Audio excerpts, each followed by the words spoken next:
Hey guys, this video is going to be super quick. It's just on the political development of ancient Greece. It's going to cover a couple of different time periods and some more specific information about some particular key groups. So the first group that comes up is the Mycenaeans. The Mycenaeans were people who came down from Europe, sort of Eastern Europe. They're Indo-Europeans, which means they were native Europeans who settled down into Greece about 4,000 years ago.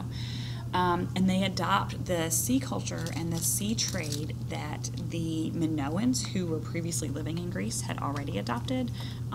So they had sort of completely assimilated with the Minoans, and sort of are the precursors to like the Greeks themselves, right? So when you think about the Greeks, the ancient Greeks, they are descendants of these Indo-Europeans. They're descendants of the Mycenaeans.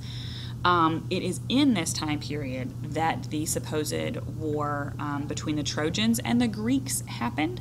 The Trojan War is basically told in the vein that a person from Troy over in the Anatolian Peninsula had come to Greece and had, depending on versions, and he had, depending on the version that you tell, either he fell in love with this girl, her name is Helen, and she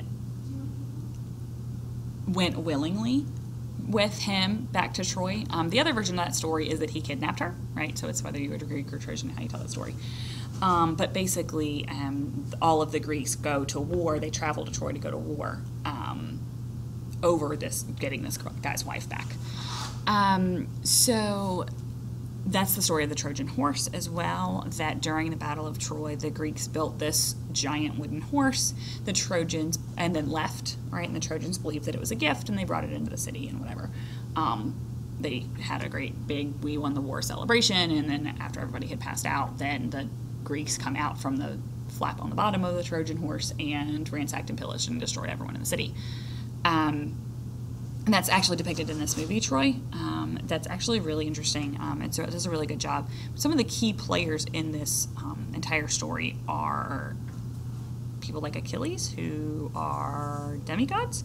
So that throws into question some of the validity. And that actually continues with the Doric period, and that is a D right there. See how that says Iliad? It just looks weird in the font.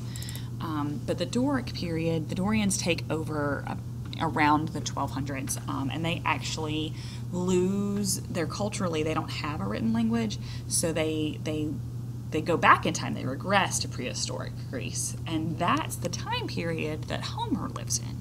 Now, Homer is the epic poet that several people have talked about as we've gone through this unit, and he told stories as an oral tradition because they didn't have the ability to write it down, so his poems get told, and he tells the story of the Iliad, and the Iliad tells the story of the Trojan War, and the Odyssey is a story about a man named Odysseus. See, here's the map, a man named Odysseus who travels from Troy, and he's supposed to be getting back to Greece, but he gets sidelined by the gods, and there's all these different things in his way, and he has to overcome all of these different situations, all of which are being thrown at him from the gods, which throws into question the entire historical accuracy of both poems, which leads us to think that maybe the Trojan War never actually happened.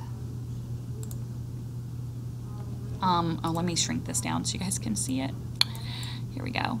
So, the Greeks have 3 or 4 different sort of versions of government style. They all generally begin with monarchies.